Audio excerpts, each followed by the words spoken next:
We are heading into week 10 of the high school football season and things are heating up. The league rivalries are still rolling, blowouts, and those are inevitable, but we also had a ton of great close games. And did Shafter get revenge on the Kennedy Thunderbirds? And could Liberty continue to dominate in the Southwest Yosemite League? Well, we'll find out when Friday Night Live starts right now. You're watching Friday Night Live, brought to you by Kern Schools Federal Credit Union. Together, we have something special.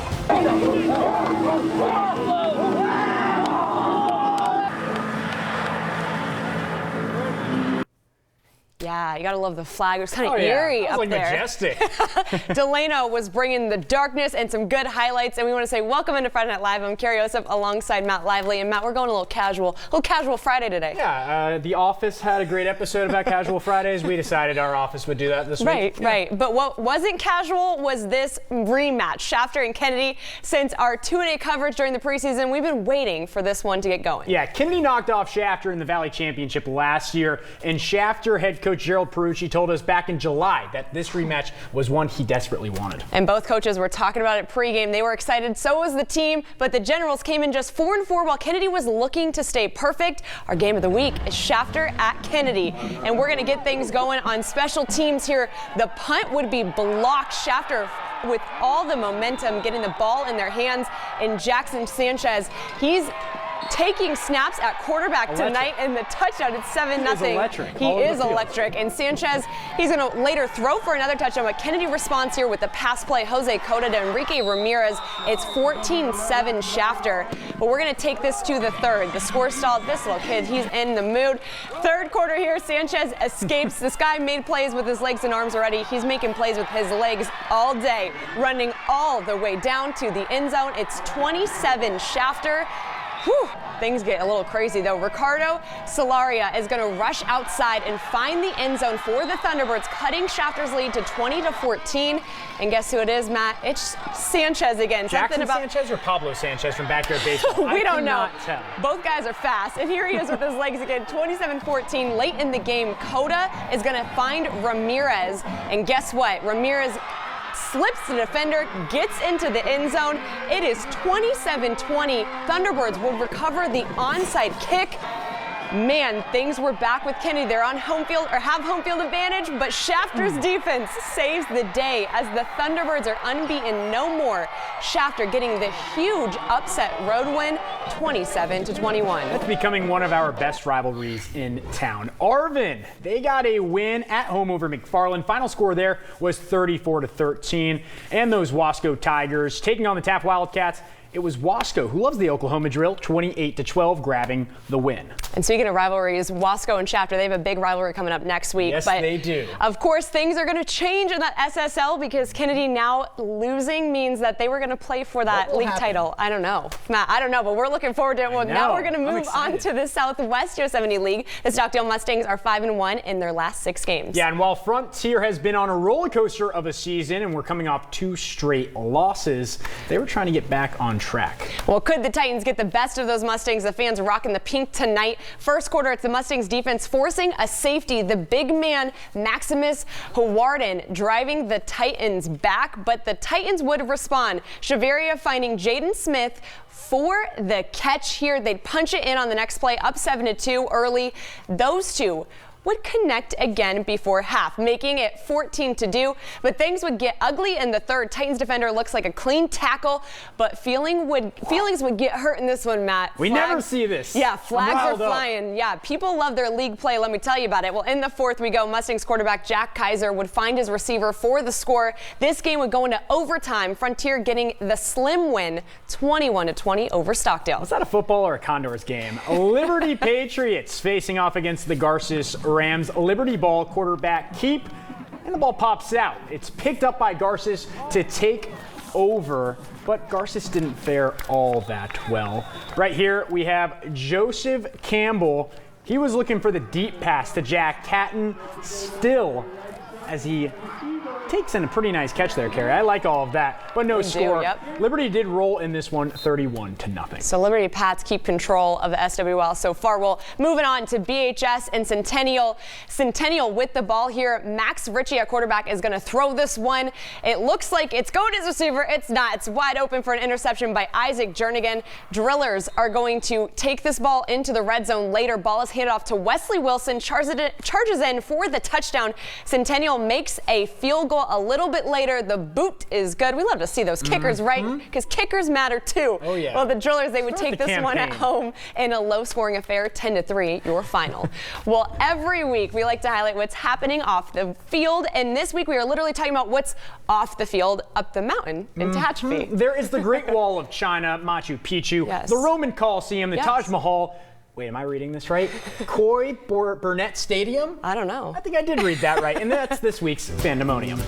Beautiful stadium. I like to call it the best atmosphere in all of Kern County High School football. Look at these shots. Just gorgeous to play a game at. Oh, that sunset. I mean, Yeah. perfect timing. And although the Warriors might not be having the best season, I would say that this is certainly the prettiest place to watch a game here in Kern County. Matt, I'm going to give you a shot of the week there. I like that little time lapse Yeah, in thank the you. sunset. Thank you. A kid did walk in front of that at the end, so thanks a lot. We buddy. try our best, guys. Could have been a lot longer.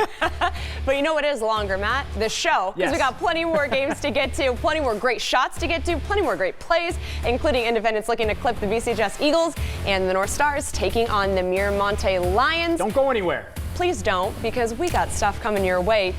Week 10, stick around. We got more coming your way after the break.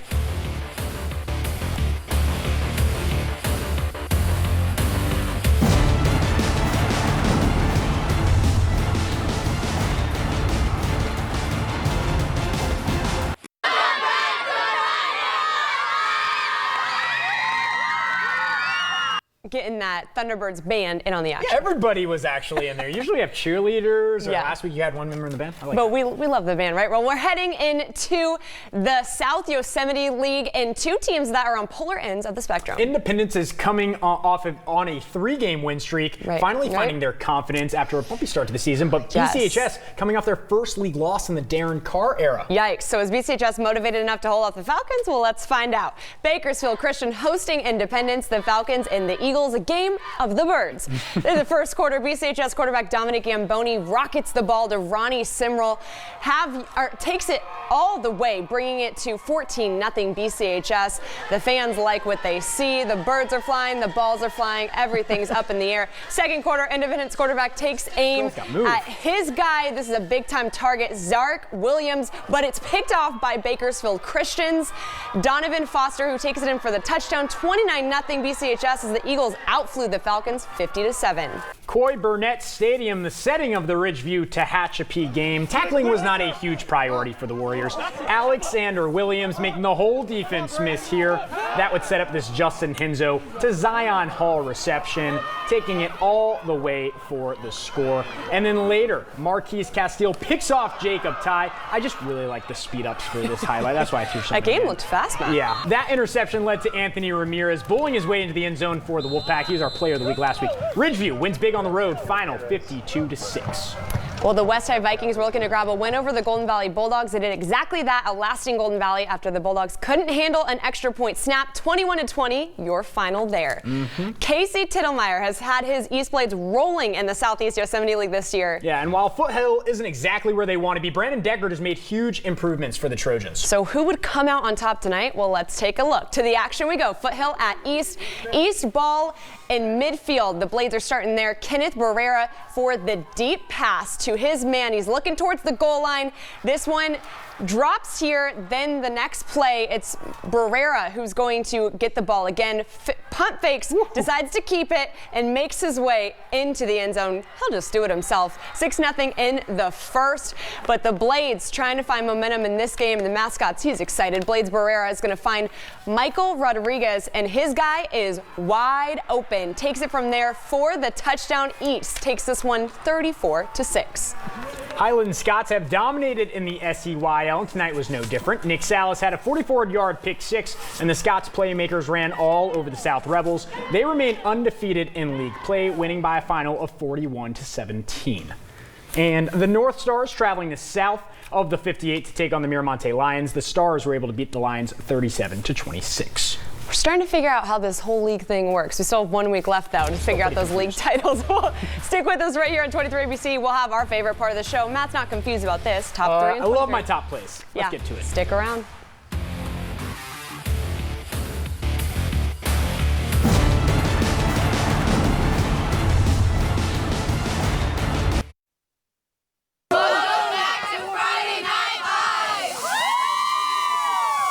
The Warriors with those pretty pink pom-poms. We love to see that. Senior night. So that was nice for them. Yes. Well, still plenty of high school games to talk about. Yeah. Did you notice that every time we come back to this block, there's still more high school action? Yes, there are, because we got scores for you from our other local teams. Let's get to those right now. The Kern Valley Bronx. Kern Valley winning this one tonight, 54-0. Big time win for the Bronx. Love my Bronx, not even midnight. Meantime, the Delano Tigers did not fare well against Porterville. They were losing and lost that game 48-6. I wonder if people know what you mean when you say midnight. Hopefully they do. It's my little inside joke with the Bronx. Right, yeah, inside jokes. Leave those outside the show, Matt. That's how TV works. Well, now to our favorite part of the show.